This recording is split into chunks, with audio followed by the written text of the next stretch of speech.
happens. All right. Well, now, okay. Now it's saying that, but I don't know. I don't know if the audio's working or not. Oh, just trying to. Oh, shouldn't be like this. Why is it like this?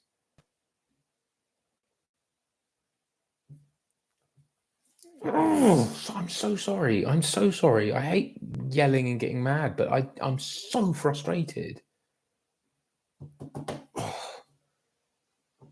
Just cancel it before you end up freaking launching your laptop or something. Oh, yeah, I know. I'm really sorry. Please apologize to Nicola for me, and I will. I'm really sorry, but I don't know what else to do. It's doing this crap, and I cannot stop it.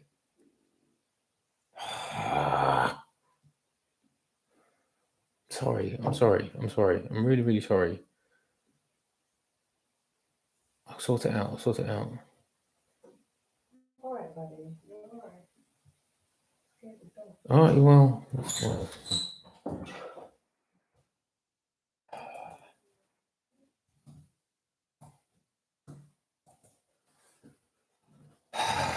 Jesus Christ. Fucking thing.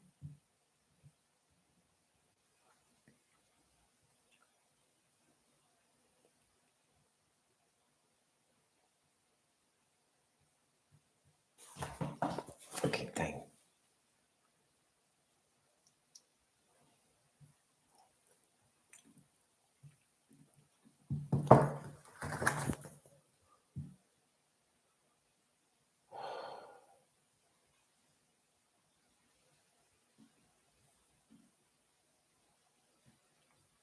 Right, fuck it, whatever. Just.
Oh, come on, man. This is fucked. Come on. Why is Chrome doing this?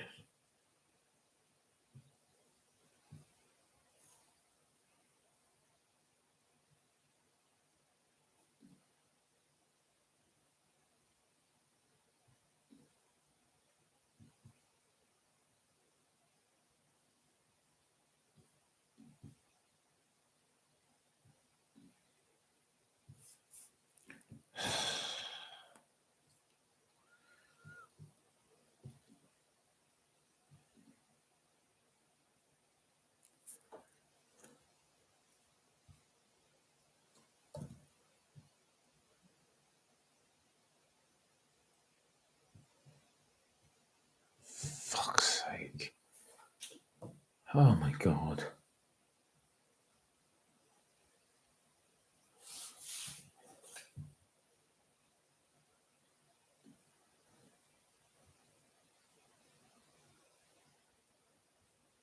Oh my god.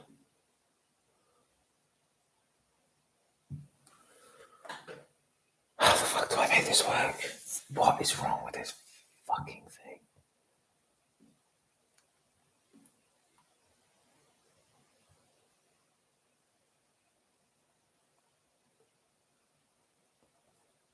Come on.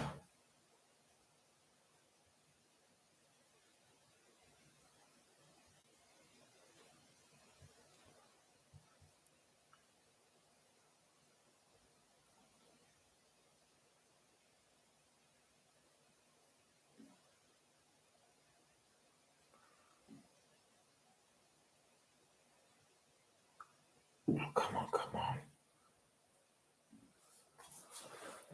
Right.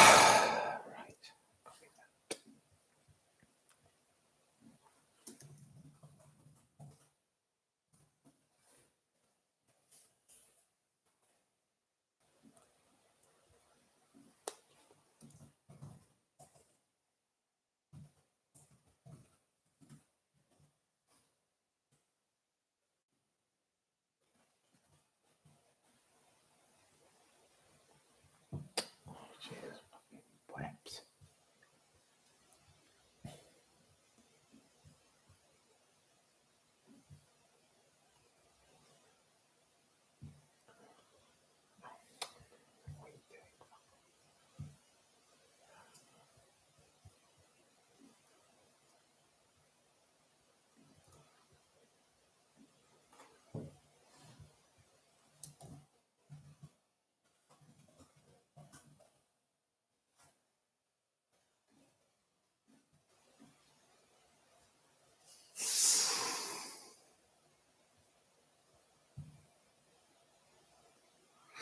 Guys, have we got people in the room? I think we may have people in the room.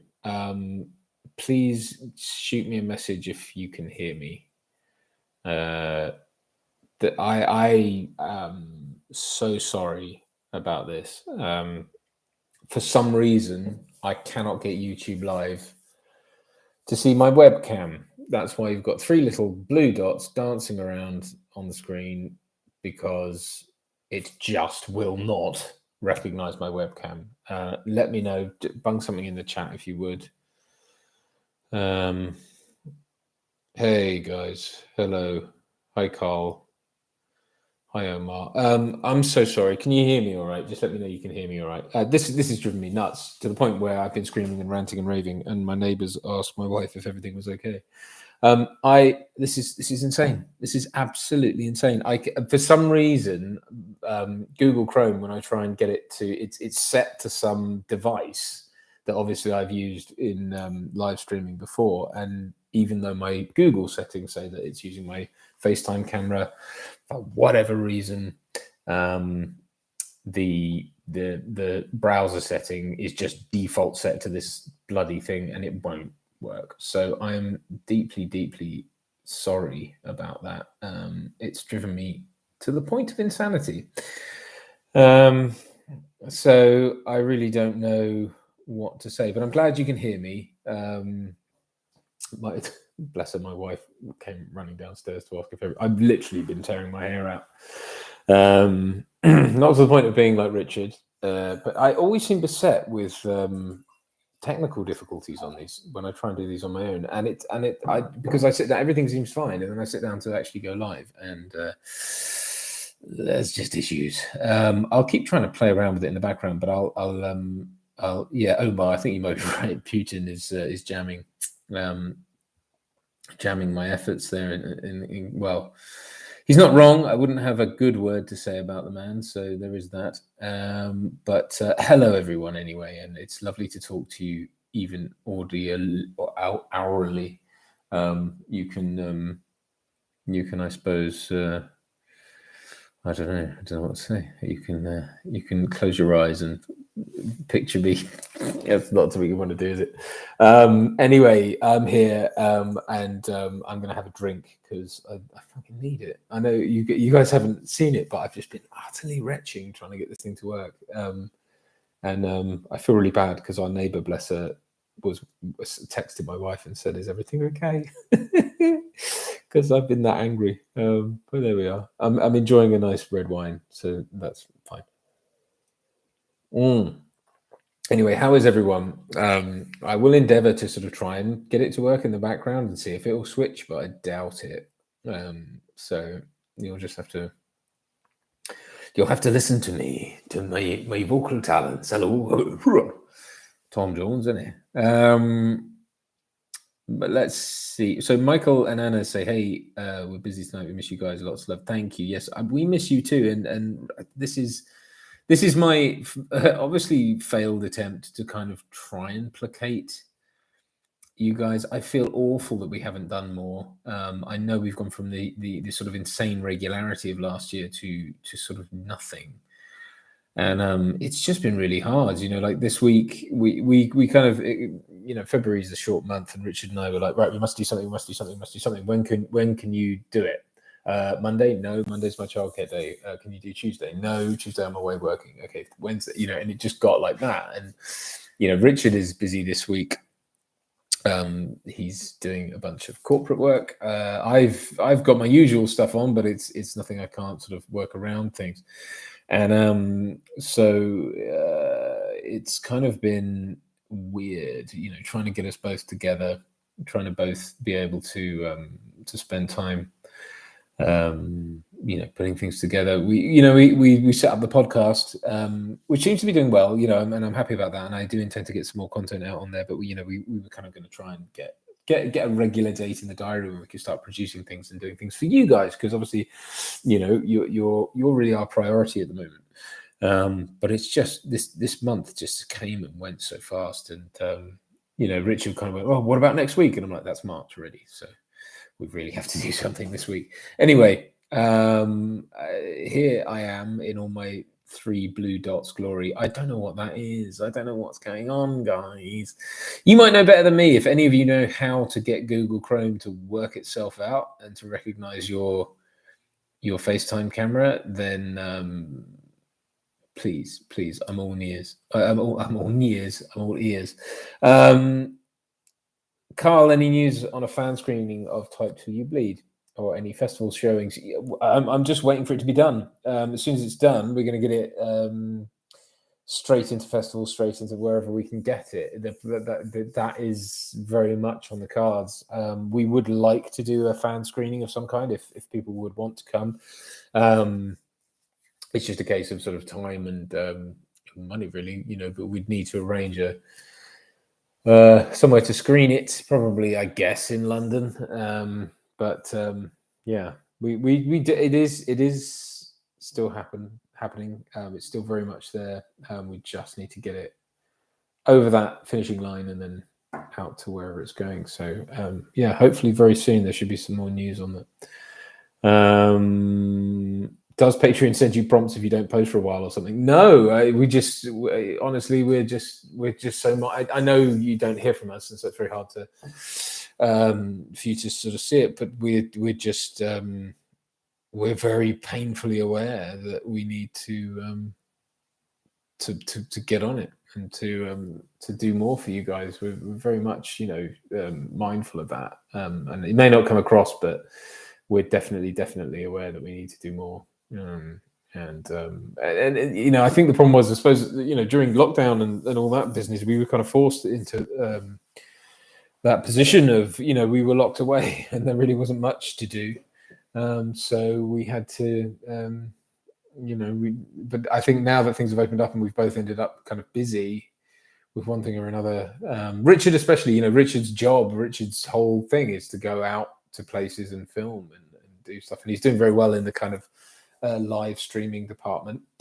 I'm not, as you can tell, but he's doing really well with doing that for companies and stuff, and that's fantastic. But it means he's having to be away, and that means he's just not available, and so you're left with me and all my techno-phobic glory. So yes, apologies for that, but no, I mean it just honestly is something we really want to make sure we keep up. It's just very hard to do with everything that's going on.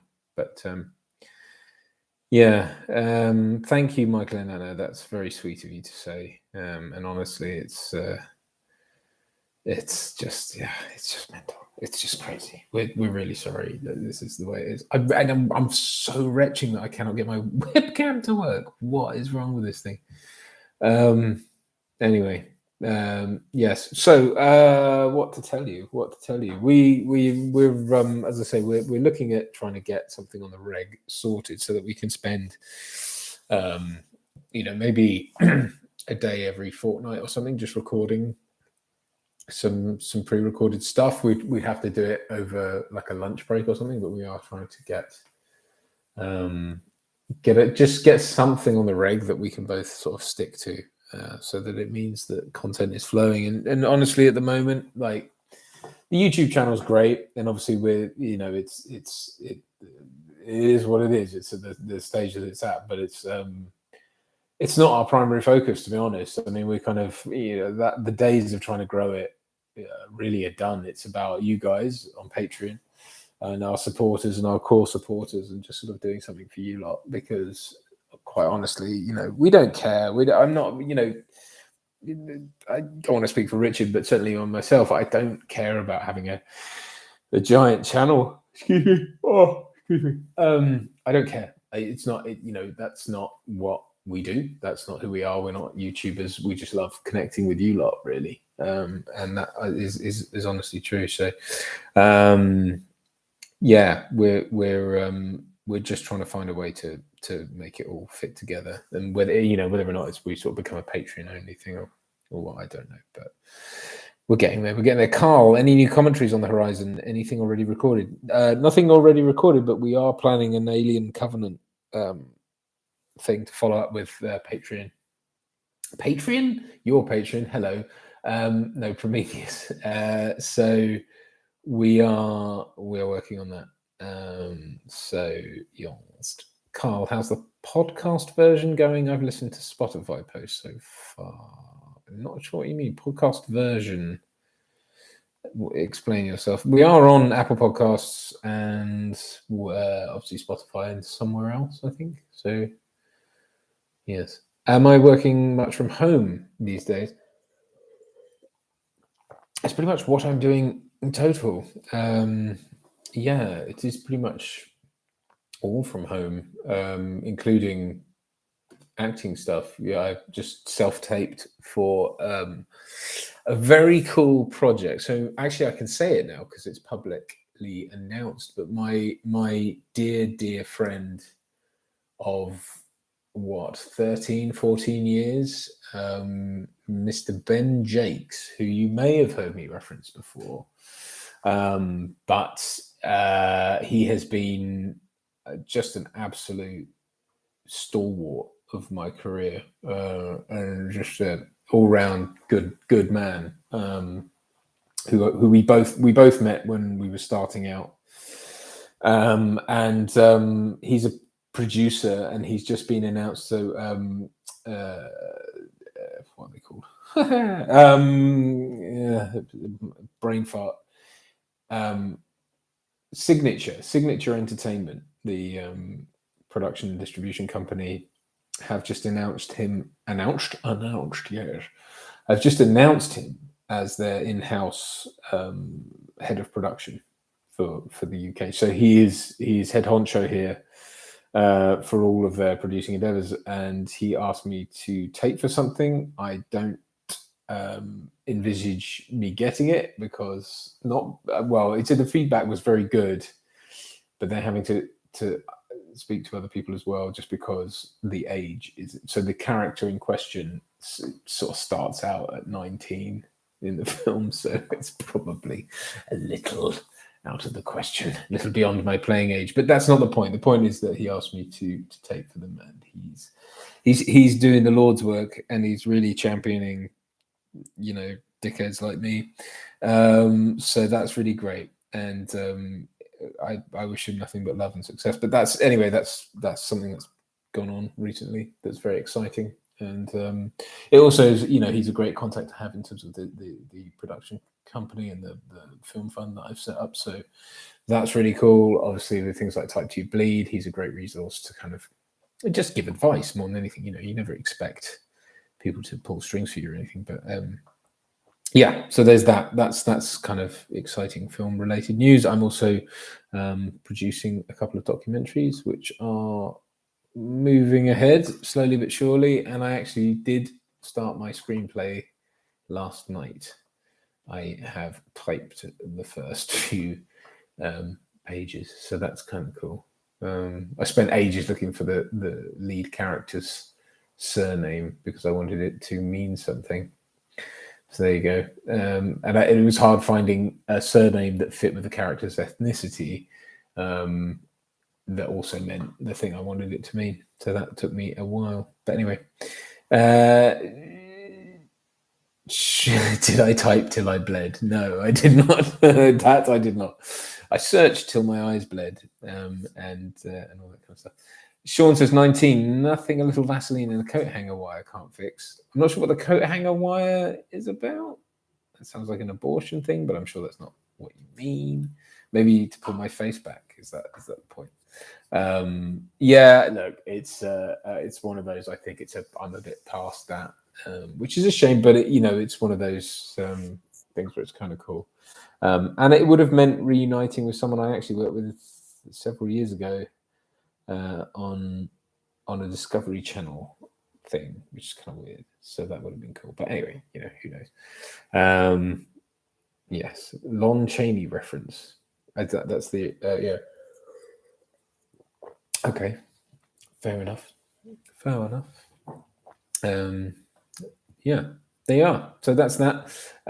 What's going on with you guys? Speak to me. Talk to me. Talk to me in the chat. While I fiddle about in a futile manner with this thing. To Omar says the 3 dots remind him of Dr. No. Yeah, you know what? They kind of do me too. I know why it's doing it, because it's trying to connect to this thing that I don't have, which is this Epoch camera app that just I don't have anymore. So it's like I don't know why it's trying to do it, but it is. So there you are. I'm sorry. I don't know if I could.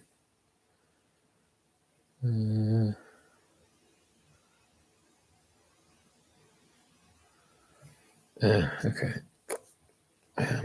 Yeah. Anyway, keep talking to me. Sorry, I'm getting all quiet. What's going on with you guys? I hope you're all well and safe. That is obviously the main thing, because as we know, things here are getting, in Europe anyway, getting pretty unstable or destabilized. Whatever the right thing to say is, but yes, it's all getting a bit scary.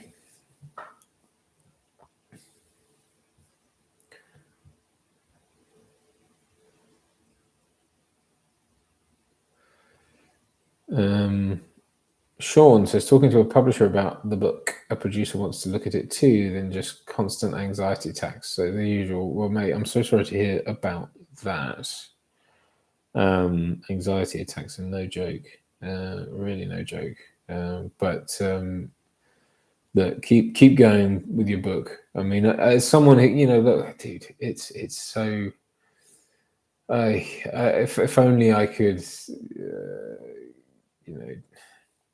people in our line of work, so the creative industry, it takes an enormous toll on it. People don't realize this. They think it's just fun. You just go to work, prance about, have a laugh, and someone hands you a bag of cash at the end of it, and then you go and live on your private island. It's like that's not true at all. It's really hard fucking work, and hard to get people to take you seriously.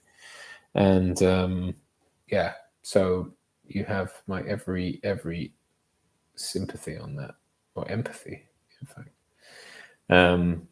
So just, try and adopt the philosophy of, like, when things happen for you, great, let them happen, welcome them, celebrate them, and then just forget about them.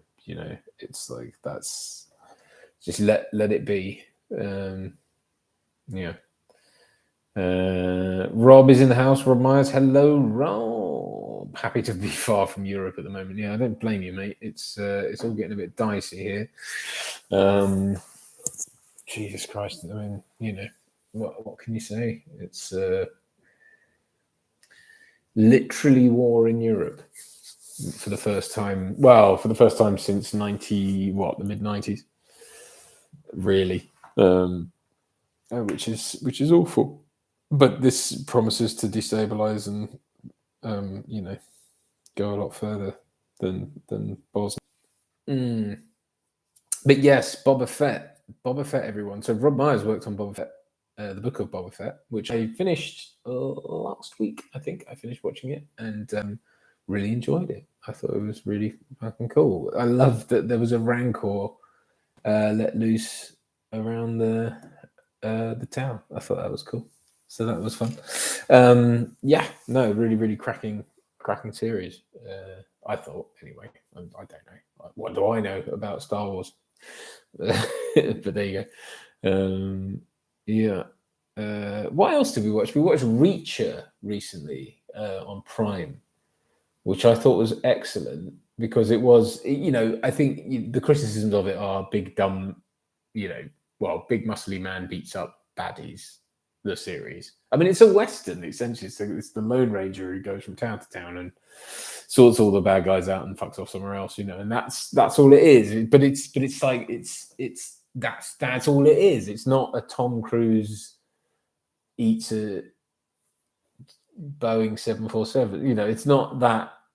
It's not that. And so the sort of films, I think, missed the point a lot. Nothing against Tom Cruise, but I just don't think they were a vehicle to hang his hat on rather than an actual representation of it. I have not obviously read the books, but I think my dad did. Yes, Omar. Yeah. I think we did it in a similar time, and it was really, really great. And old Alan Richson, I thought, was excellent. My mate Darren knows him because he was in a series called Blood Drive that Alan was the star of, and Darren was in, and says he's a lovely dude. And I believe you should check him out. He did what's the guy's name?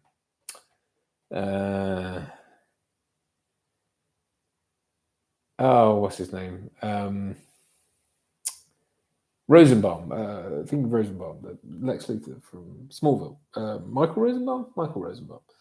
He did his podcast and was really, really, yes, he was. He was. I think it was his first gig, wasn't it? It was Aquaman in Smallville. He did his podcast and was really open and kind of candid about a lot of things because I know he did a. Rob says the previous Reacher had to stretch to reach the pedals. I will go to bat for Tom Cruise on this. I have literally stood next to the man, and he wasn't that small. I mean, what is he? He was smaller than me, yes, but I'm 6'1", and he was. It wasn't that. He wasn't that small. I think that's a. I don't know. I wouldn't say it's grossly exaggerated, but I don't think he's not a diminutive man. It's not a diminutive man. But he's, he's not my height, put it that way. Anyway, nor am I Alan Richardson's height, so that's fine. But yes, no, I thought it was very well executed as a series, and I actually think that's more where Jack Reacher belongs. So there you go. He's smaller than you, Rob. Okay, fair enough. He's 5'7", is he? Okay, I don't know. Is he? I didn't get that vibe. Well, look, I don't know if he is. I didn't have time to measure him, but I did spend some time. He fucking sat opposite. That is one of that. I think that's what caused my alopecia because I developed it about a month later, having sat on set with Brendan Gleeson and him staring at me from across the set. Tom Cruise staring at you when you're trying to act, which you didn't expect when you turned up for work that day, is pretty weird. So there you go. That happened to me. I blame Tom Cruise. So but yeah, Alan Richardson's 6'2". There you go. Well, so yes, he's an inch taller than I am. He did that. Was it Collider or someone? He did an interview ages ago when he talked about his experience working on Teenage, because he wasn't Raphael in the newer Teenage Mutant Ninja Turtles films, and he said they got treated like garbage on that show. So yes. Anyway, there you go. That's that. But no, man, I respect him immensely, and it's really nice to see that he's doing well. And he speaks out a lot he speaks out a lot about mental health and all that stuff, having been, a victim of his own issues on that front. So that's good. That's really, really good. I appear to have lost a bunch of people, so we're down to 5, but I love you all for hanging around and looking at my 3 dots, my stupid 3 dots that spell Duncan can't tech. But there you go. Yeah. Anyway, what have you all got going on? Talk to me. Sorry, you have to hear me drinking, but it is rather nice wine, I have to say. It's a Burgundy from Savigny-les-Bains, which is a village in the Côte de Beaune. Yes, probably. Yes, Côte de Beaune. Yeah, right. Yes. He wears elevators. Is that why okay, well, maybe he does. Who knows? He probably does. But I have a picture of Tom Cruise on my phone. Not that I took it, but my friend did and sent it to me. That was from Edge of Tomorrow. But he was sat down looking up at him, so I don't think that's much to go on. Sean says, I'm working on a character design for a pitch doc while you chat away. Very interesting. Care to tell us more? Probably not, because you're busy working. Rob, you're back working for Tippett. Oh, very good. Very exciting. That's awesome, man. I'd love to know more. Yes, Omar, I believe, is in Phil Tippett, unless it's Roger Tippett of the Tippett 5, whatever that is. You all listen. I'm talking such rubbish. I'm so sorry. I feel like I've got to fill all the silence because you can't see me. And so ever so sorry about that. Lost.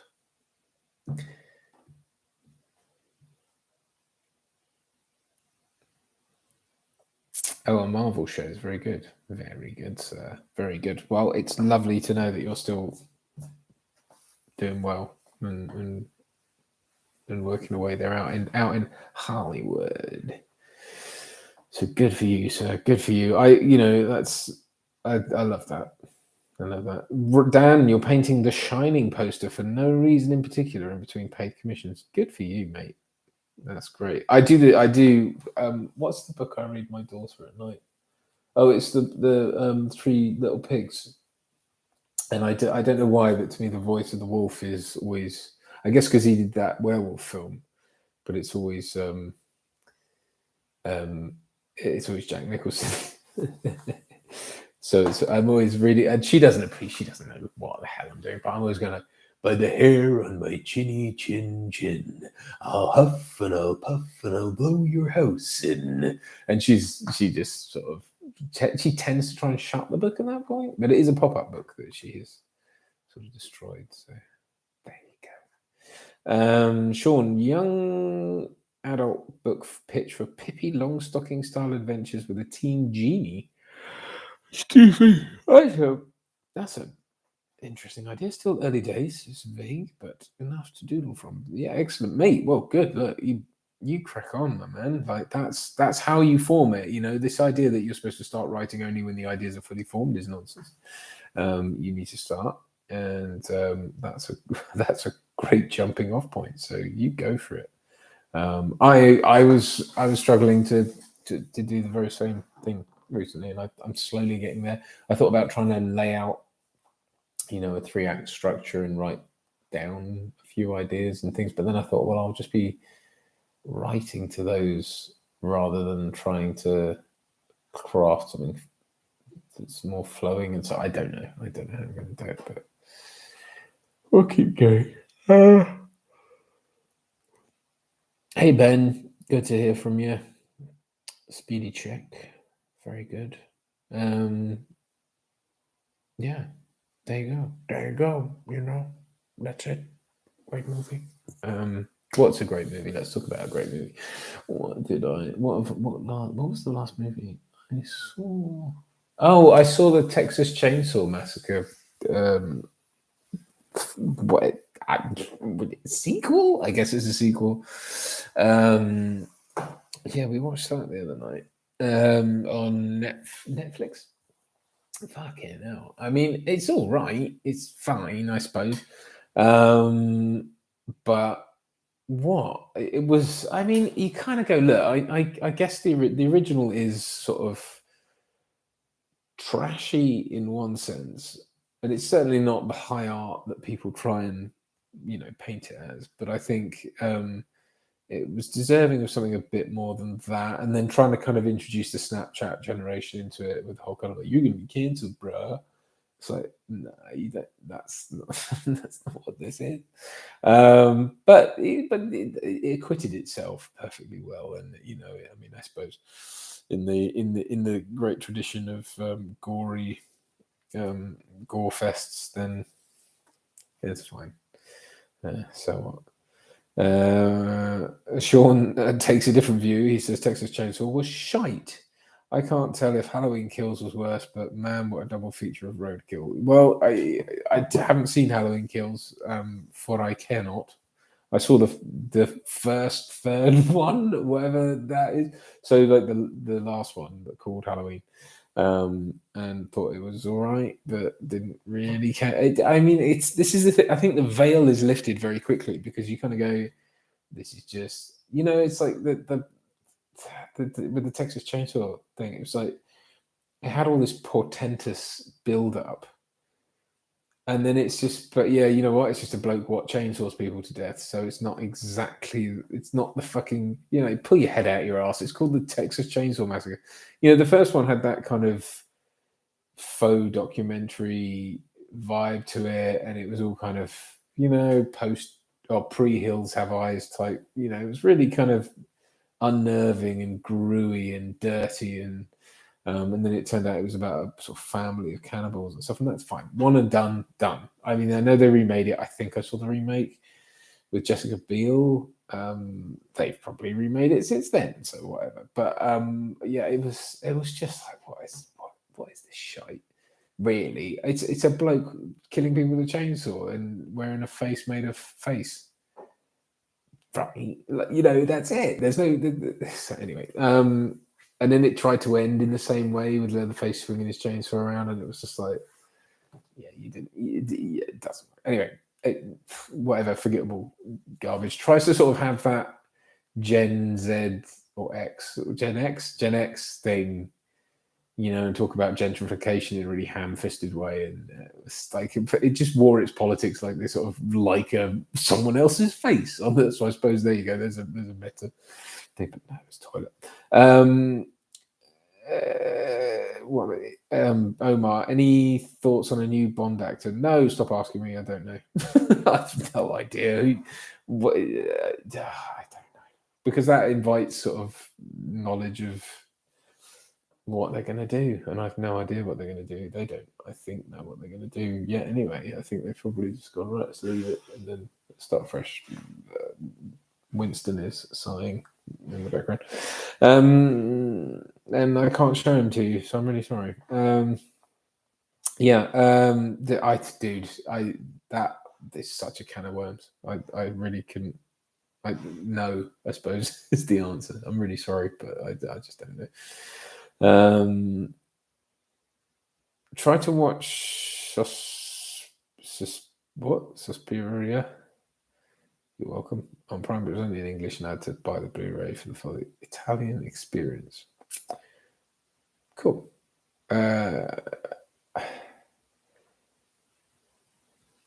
Original Texas Chainsaw Massacre I think it was banned in the UK. Or was it? Or was it one of because yeah, it might have been part of the Video Nasties thing. Along with The Exorcist and stuff. But I think it was famous for being unrated in the US, wasn't it? They wouldn't give it a rating, which is a sort of thing, because here it's like it's PG A, 12A, 15, 18, get out. Well, I don't think there's anything about it. So 18 just means after that, all bets are off.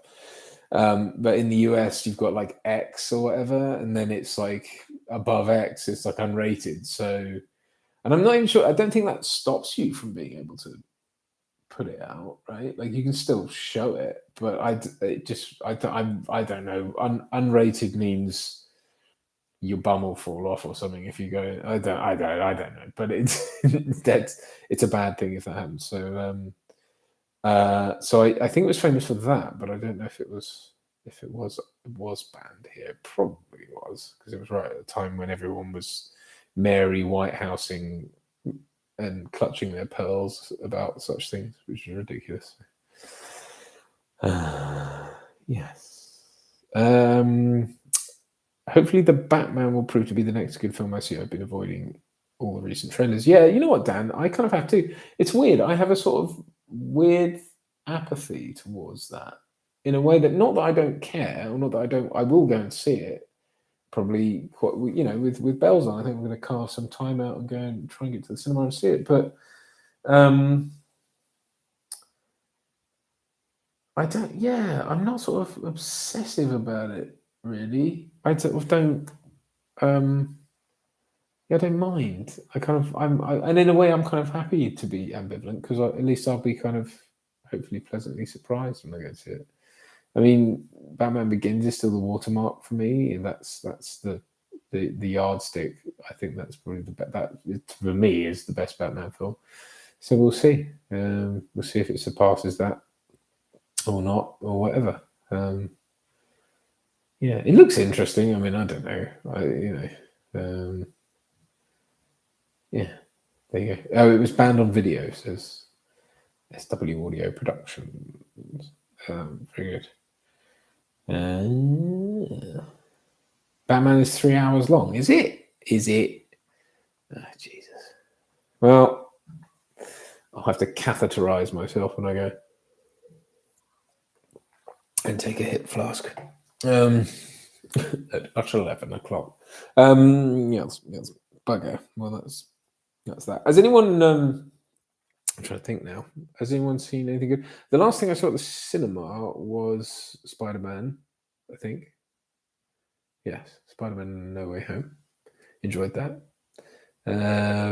So yeah, there you go. That's my hot take on Spider-Man No Way Home. Well, I really liked it, but there you go. Did you all enjoy our top 11 films for 2022? We put that out recently. That was our thing. I don't know what. Nolan Decker says, "Hey Duncan, didn't always catch the watch party live streams during lockdown, but always watch them on Friday." Oh, nice one, thanks, man. Cheers for what you guys did every week. It was always something to look forward to. Thank you. Well, that makes me very happy and very sad, because yeah, I just feel bad that we haven't kept it up. You know, we kind of we did get into a role with it, but it was just like, it's just, you know, it's been really hard to keep up. So yeah. The Duke. What's the Duke? I've heard of that. Why do I know that? Good for you. Omar laughed at the top 11 video. Yeah, I mean, look, this is what this channel and everything is all about. Really, is Rich and I having a laugh and kind of riffing off each other. And obviously, it's not about 3 dancing dots on a black screen while I waffle on incessantly and trying to fill the space. And I suppose we feel a degree of responsibility for that, because I think we just sort of think, well, you know, that's what we promised you lot, really, and we want to deliver it, and we love doing it. It's not, you know, it's nothing. You know, none of this is because we don't want to do it. It's just, you know, life gets in the way. Life is what it is. You know, we're just very busy, and yeah, I mean, you know, I'm working a lot from home, but I'm working a lot, and Rich is working a lot now, and it's difficult to sort of reconcile that. Because as well, you know, Rich is working a lot, but he's a single guy, so he has free evenings and free weekends, and I, you know, have a family, and it's difficult to kind of find the time to make those two things work. So, but that doesn't mean it won't happen. It is, we are mindful that we need to make it happen, and we're trying to find a way to do that. So yes, watch this space. Anyway, I'll stop talking about that because it's boring. Farts and poo. There you go. Yeah, very interesting. Yes. So, what? I'm trying to think. It's so hard to know because you kind of go like, I really haven't had my finger on the pulse of film news. So you guys may be able to tell me, kind of what's going on in that sphere. But I really don't. I mean, I've kind of just been my main focus news-wise has obviously been on bloody World War III erupting. So it's been very hard to kind of keep an eye on film news stories and that kind of thing. But you may know better than I do. But yeah, this year just seems to be about things coming out that should have come out last year or whatever. So yeah. Did I see the new Firestarter trailer? No, I did not. I don't know what that is. Is that about the Prodigy guy, Keith thingy? Remember that? I'll have a look for it right now.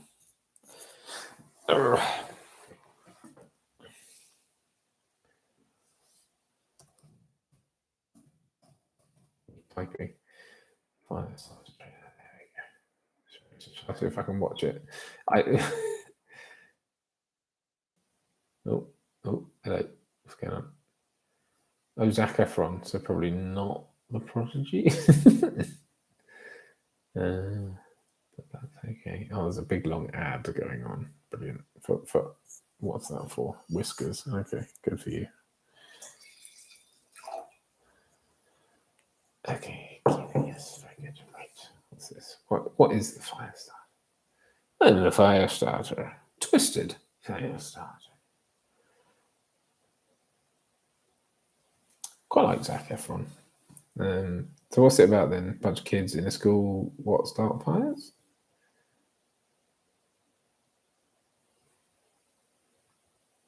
Don't know. I'm trying to watch it now. It's adapt to Stephen King's book. Okay.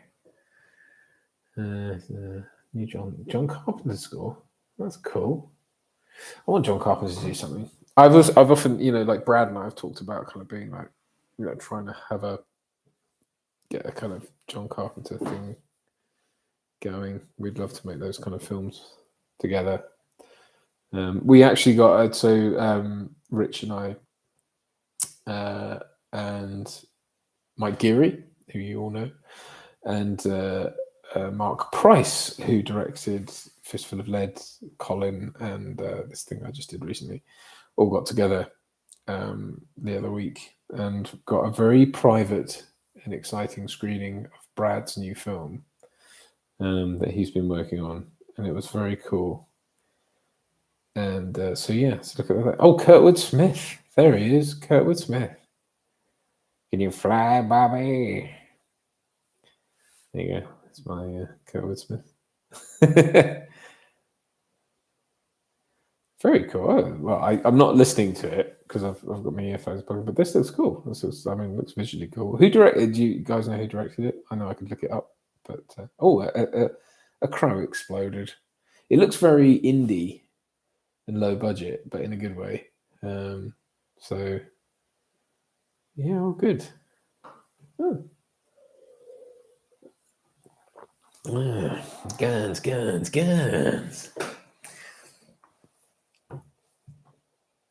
You probably don't think I'm a very nice guy. Looks good. Hey, I'll look at it properly when I'm not with you.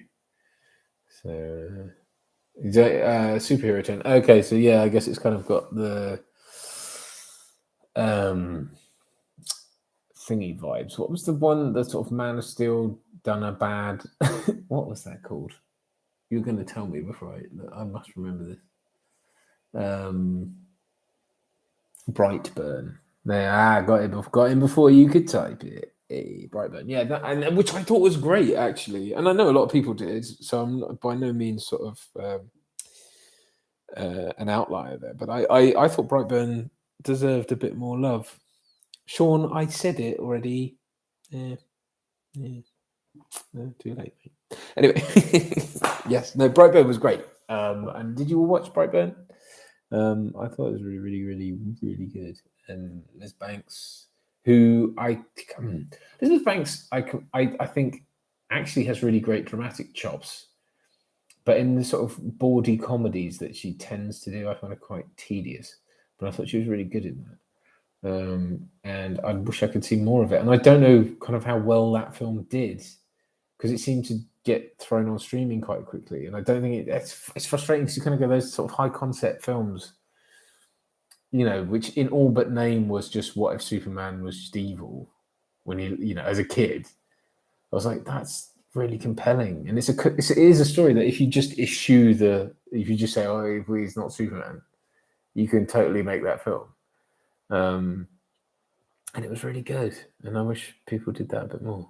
So, yeah, Omar, you're right. That's right. That is a bit of news I did see somewhere. So John Carpenter apparently, I mean, I didn't look into it beyond obviously whatever headline it was, but yes, apparently said he wants to do a sequel to The Thing. I mean, look, all bets are off at this point. People. Well, there's been a prequel done, hasn't there? I guess, but that was all the toilet. So I was not, you know, I'm not, but look, if JC's going to do it, more power to him. There was that obviously that they did do a sequel comic, and obviously the game was a sequel. So yeah, I mean, yeah, cool.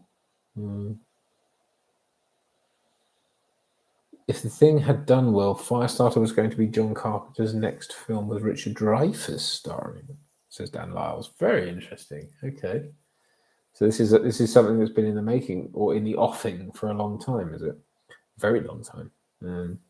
That is one of the saddest. That's Alan Partridge. If that's one of the saddest things to start a sentence with. If The Thing had done well. I mean, hasn't it? This is what's so frustrating about that. It's hasn't The Thing done well? I mean, in the fullness of time, I think it's done very well. But you know, and it's got so much love and reverence, and they made the prequel, and there's obviously, you know, people recognise its potential. But yeah, it's a shame, man. It's a shame. But you kind of go with what is the point in telling? What is the sequel now? What Kurt Russell wakes up at the age of 65 or whatever he is now and goes, well, I'm going to get me the thing. Let me do it all over again, but slower, sclerotically. And yeah, there we go. I've got a lot of my old people adjectives out recently to criticise certain politician. I'll leave it at that. Sean Northridge says, Dunk, if you could pick a King story to star in, what would you want? Oof, what a question. What's a question there from Sean Northridge of Aldecott? No, I don't know where. I didn't stalk Sean. It just sounded like the kind of thing Ken Bruce would say. If Sean indeed was on Podmaster. I don't know King that well. I obviously seen a bunch of his films, and but I have The Shining somewhere, the novel, and I don't know how far into it, but I didn't finish it. So it's really hard to say. I think because my favorite King films are, I mean, The Shining, but then I know is King kind of really didn't like it, and I know why and I know all the differences. I thought Doctor Sleep was really good, and I know most people, everyone I know who's seen it goes, yeah, it's really good. But no one gives a shit. It's weird. Like, I don't know why. But anyway, I thought it was really great.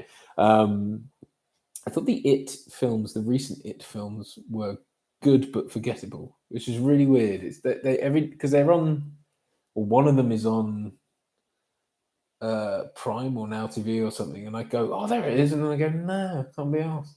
I can't be asked to sit through 3 hours of, basically the same. It's just not a story that I think really works in that format. The mini series I have a lot of love for because it was, I watched it as a kid, and I get that it's cheesy, but I really enjoyed it, and I've just been very privileged to see a rough cut of the Pennywise documentary by Dead Mouse Productions, and it's really fucking good. So if you're at all interested in that mini series, then watch this space, because that's really good. It's really, really good. And actually, I'm trying to help them get it over the line and out to distribution. So fingers crossed, trying to make that deal work. These are all these fingers in pies that I have, but I am touch wood, hopeful that we may be able to get something done and get it sorted, because it deserves a lot. I love that. As does RoboDoc and all the things those guys are doing, because they're working really, really, really hard and diligently. And big mad respect for those guys. So sorry, I went off on a tangent there. A King adaptation. Yeah, I have a lot of. So I have a lot of. I suppose I connect a bit with characters like Ben Hanscom, because he's the fat kid. The bullied fat kid, and I quite like that character. But it's been done now, so I a bunch of stuff. John Ritter and what's the guy who did it in the new films? Can't remember the two, obviously the kid and but really good, really, really good. So I feel that would be kind of redundant. Maybe Jack Torrance, but then Jack Nicholson done he? So what's the point? No, I don't. I mean, look, if you did the sort of serious King thing, which I know they did as a mini series in the 90s, and I did start watching it, and I thought it was terrible. Stephen King loves it, I guess, because it airs closer to the book, but I just didn't like it. I suppose if you did a really seriously well-made version of the sort of more novelized story, but that King's writing doesn't this is the thing. When you read it, yes, it conjures up these fantastical images, but when you watch it as a film, it's like Dreamcatcher. The Dreamcatcher film's okay, but it's just, I don't know. It just doesn't. It doesn't. It's so hard to translate those things to film. Actually, I think Misery actually is probably one of the best King films. I really think that is so good. I mean, Kathy Bates is just fucking amazing, but that just, and Jimmy Caan, of course. But that film is just, it's two people in a room, and it's just compelling and wonderful and brilliant. And that is that story worked really well. So there you go. Anyway, that was a long rambling thing about Stephen King. But I'd love to be in a Stephen King film. Fuck it. It's not going to happen. So I could just say that. Sean thinks I'd be a good Randall Flagg. Who's Randall Flagg? Who is that? I know who that is. Randall Flagg. I'm going to Google it. I'm going to Google it. Googling now, because I've heard of Randall Flagg. Randall Flagg. It's a comic book thing, right? I'm going to feel like a fool when I find me. Oh, the Dark Tower guy. Yes. Yes. Sorry. Yes. With you. Matthew McConaughey played him. Is that right? Yes, I do. Cool. Yeah. Well, thank you. That would be awesome. That I could. Dude, these are all things that, these are things that I just need. You need the profile for, I suppose. There you go. Dead Zone, says Dan Lyles. Yeah, I haven't seen that, unfortunately. Colin, hello, Colin McLean. Hey, buddy. Green Mile. Green Mile. Yeah, you can't. Yeah, look, you can't beat Green Mile. I really love that that film too. Yeah, no, Green Mile is fantastic. Yeah, in fact, and every time I look at every time I go on, this sounds vain, but I'm going to say it anyway. Every time I go on IMDb and look for myself, Michael Clark Duncan always pops up ahead, obviously, because he's a more famous Duncan, even though it's his surname, not his first name. And God rest his soul. And there he is, and he's wonderful in that. He's so wonderful in that film. I mean, that film would just not work if he wasn't so great. Oh god, that's a heartbreaking movie, but it's so, and I mean, and now that is a long film, right? That's over 3 hours, I think, or 3 hours long. It's a very long movie, and it clips along like it, and it's just about a bunch of blokes in a fucking prison, and yet somehow, boom, boom, boom, boom, boom. Yeah. Oh, speaking of that sort of thing, I was rewatching. It was my wife's first time seeing it, but we watched Three Billboards Outside Ebbing, Missouri, the other day, and I had seen it. So I'd only seen it once before, and that was on a plane, so it's not the best place to watch it. So we watched it properly on the TV, and it's so fucking good. I think my wife didn't think it was very great, but I really like that film. I thought it was really, really good. And that's one of those films where it kind of got all that Oscar praise and stuff, and I think it deserved it. And it's a simple film; it's not over elaborate. It has its arty moments, but I think it's just a great story, well told. And it gets shit about its ending because it kind of just ends on an inconclusive note. But it's like, but that's the point. The point is these are people, because it's character driven. It's not procedural. It's character driven, and these people are looking for redemption. That's the point. There's the point of the scene, the flashback scene. I don't know if you guys have seen it. Sorry if I'm talking about a film that you've no interest in, but there's a flashback scene with Frances McDormand's character where she sort of says to her daughter, who the whole reason she's doing this is because her daughter was brutally, she was raped and killed and set fire to. And she goes, I think the last time she saw her, she was going out, so because she wouldn't let her borrow the car. It's never clear whether or not that's the last night they met each other. They'd seen each other or not. But at some point, she wouldn't let her borrow the car, so she had to walk home. And she was like, I hope I get raped and killed, or whatever. She's like, I hope you get raped too, in a spiteful exchange. She goes out the door, and it's like, but that's the point. The reason why she's doing all this is because she's searching for redemption. Everyone in it is looking for redemption, and that's the point. And the point is not to give it to them, because if you give it to them, then that's a different film. That's something else. So, and it's a story about that. It's a story about the human condition and looking for redemption. And they all are, in one way or another. You've got these great. It's great, guys. If I don't, if you're just looking for a blockbuster entertainment, no. But if you're looking for something that is deeply, deeply character driven in a way that's accessible, not in a boring fucking way where you have to pay attention to every frame, otherwise you don't get it. It's not like that at all. I think it's very, very easily digestible, but it is super, super good. Woody Harrelson's fantastic in it. Check it out if you haven't seen it. Three Billboards Outside of Ebbing, Missouri. It's a weird title, but it's definitely well worth checking out. There you go. That was my little welcome to my TED talk on Three Billboards. Definitely. Yeah, don't let that one, because I think that, what was that, 2018, 2017, that film came out? Yeah, I think it deserves a longer life. Frances McDormand, she was obviously it's kind of in a similar mold of Nomadlands, which was a more recent one that she did, and that was great too. Similar vibe. So, check it out. Film. Right. I'm going to wrap this up soon, but obviously I appreciate you guys have kind of hung around for longer than you needed to. Rob says, my wife went on a Stephen King adaptation run for a while. It was surprising how many of those involve a writer getting caught up in supernatural nonsense. Yes, I know. You write what you know, right? There's always a writer at the heart of most of them.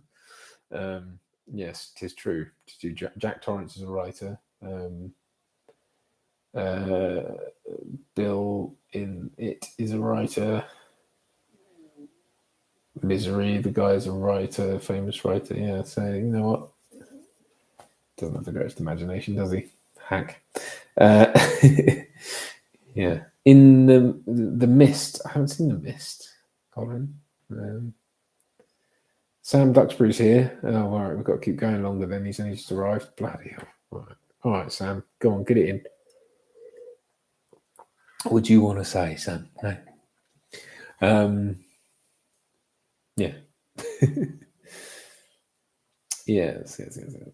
Still got no video. No, I know. I'm sorry, Sam. I have been confounded by this fucking thing, and I really don't know what to do about it. It's a deeply frustrating.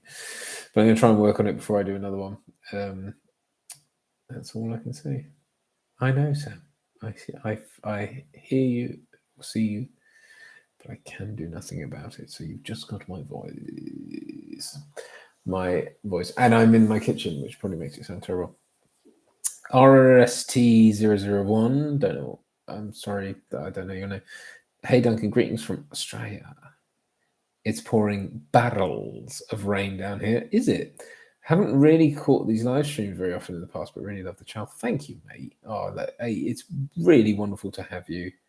And I'm sorry it's pouring barrels of rain down there, down under. But you know what? I think I'd probably rather be where you are right now, even with your draconian lockdown garbage going on, because at least you don't have a communist nuclear superpower knocking on your door. But then you might soon, because if this is anything to go by, I should think China's got greedy eyes looking at Taiwan. So that'll be fun. Fucking hell. Not to go dark or anything. Yeah, I'm sorry, Sam. I'm really sorry. It's terrible. As I've said to everyone, it's just terrible. Colin says, unlike Richard, Duncan is technophobic and like an old man trying to use the internet. Yes, I am the Joe Biden of live streams. Tis true. I am somnambulous when it comes to trying to use the live stream. But there we are. I'm sorry about that. But look, I work in front of the camera usually when it works, not behind it. So that's my excuse, and I'm sticking to it. I'm getting good at video editing, though. I'm doing more and more of that. So yes, Sam, sleepwalking, somnambulous. That's a great word, and that's essentially what it means. So there you go. How's my dad doing? He's doing well, I think. I need to catch up with him soon, actually. But I spoke to him. Well, I saw him last week, and I must try and. I feel bad because we don't really get a chance to go for pints anymore, and we should try and get a few pints in soon.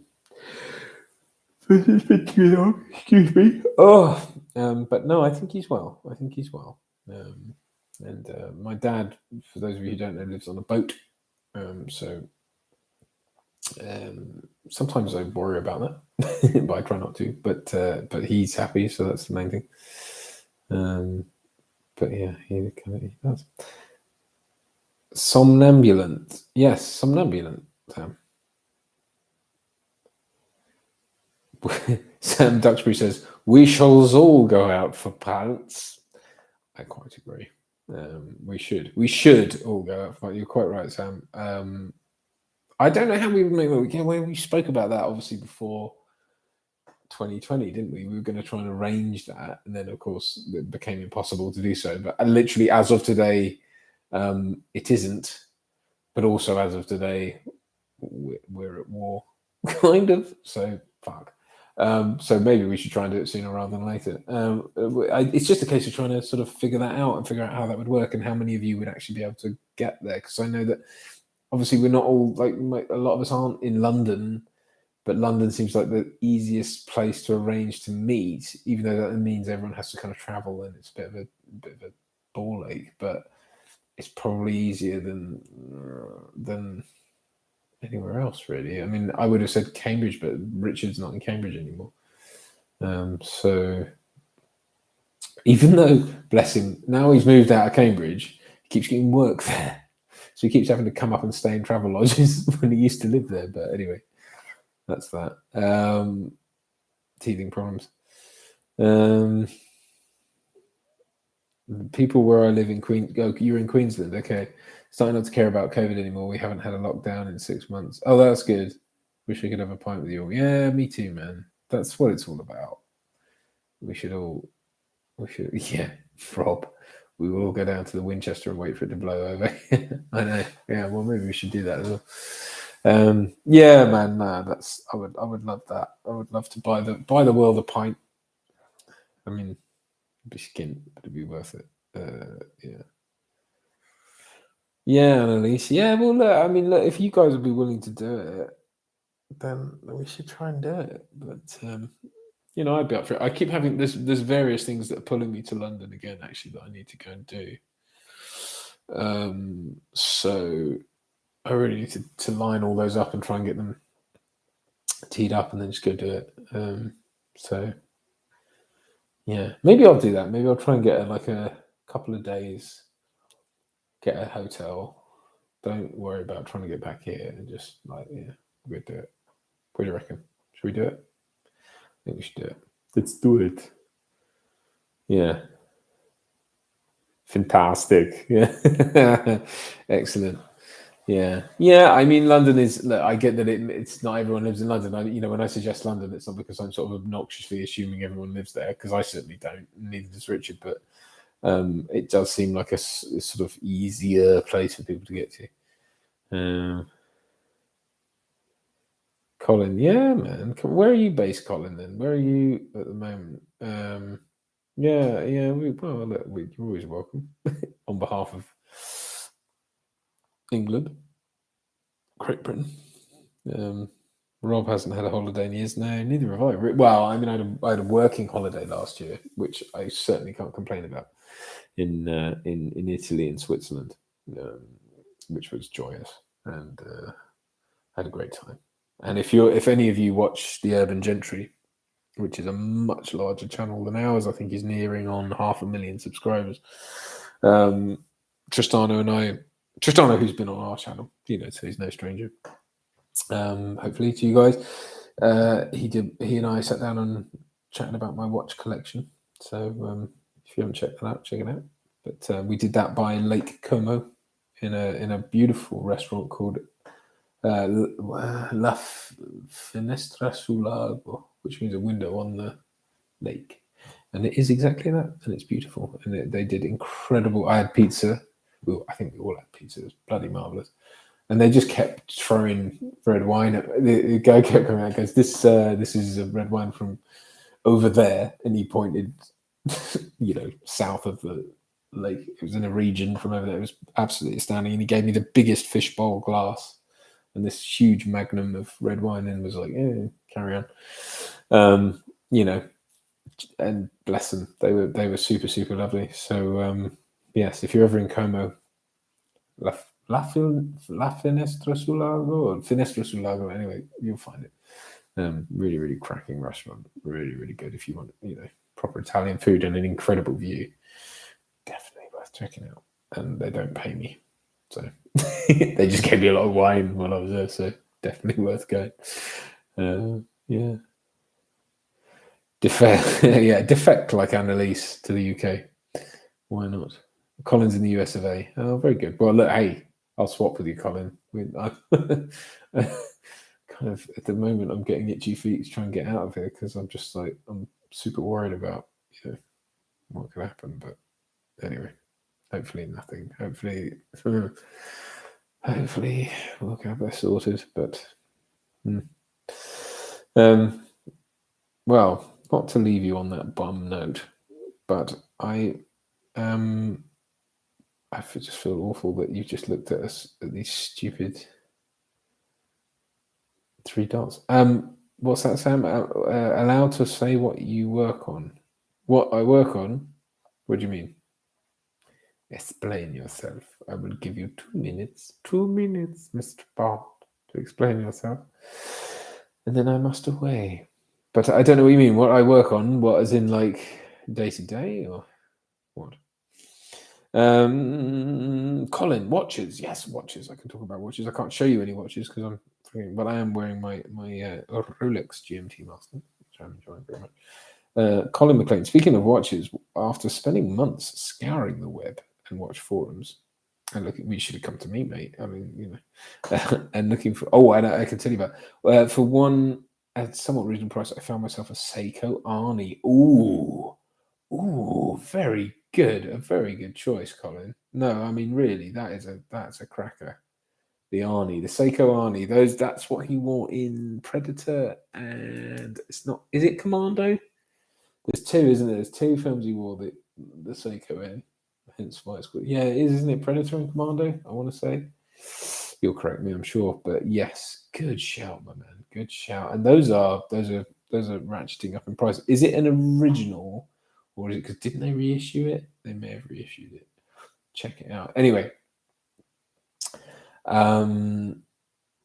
the Mike Geary, who, you know, co-star of Type Chili Bleed and has been on the channel, so you know who he is, and co-star of this recent project with Mark Price as well. All round good egg, lovely bloke. We were hanging out the other week, and he asked me about watches again because he's like, "Oh, look, I just want to find a watch, but they're good investments, right? I mean, you can make money." And I was like, "Look, the main thing is find something you love." And don't worry about making, you know. And I said I can steer you away from things you'll lose money on, but you know, forget about it as necessarily an investment. But anyway, long story short, I thought a nice vintage Seamaster, Omega Seamaster, and when I say vintage, I mean from the 50s. Officer's watch would suit him really well, and I found one for him, and he loved it, and he bought it, and he's got it, and I'm super happy about that. So Mike Geary is currently rocking a vintage Omega Seamaster, and I cannot wait to see it because it looks super amazing. So yes, we're all sharing the watch love in this neck of the woods, but yeah, Sam wants to make an announcement. He's got a girlfriend. Yay! Oh, that's awesome. And a job. Good man. There you go. Which came first? And were they connected?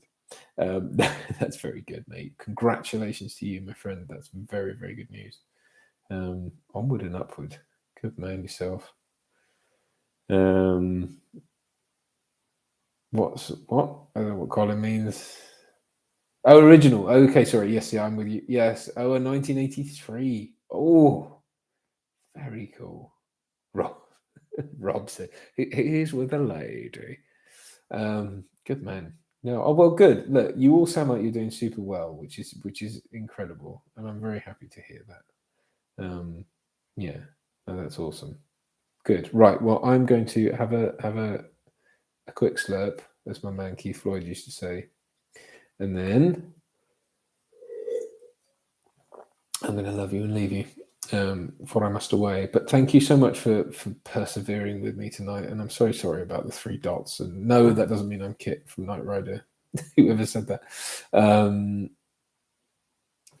we want to do more for you. And this is just a paltry excuse for doing more for you. So I will endeavour to try and get things together with Richie for next month, and we're going to do something special for you guys, and we're going to try and get more regular content together. We just need to get into a rhythm with it also. Thank you all so much. Thank you for persevering. I love you all. You're all amazing. Yeah, I'll speak to you soon. Take care, guys. Much love. Bye-bye.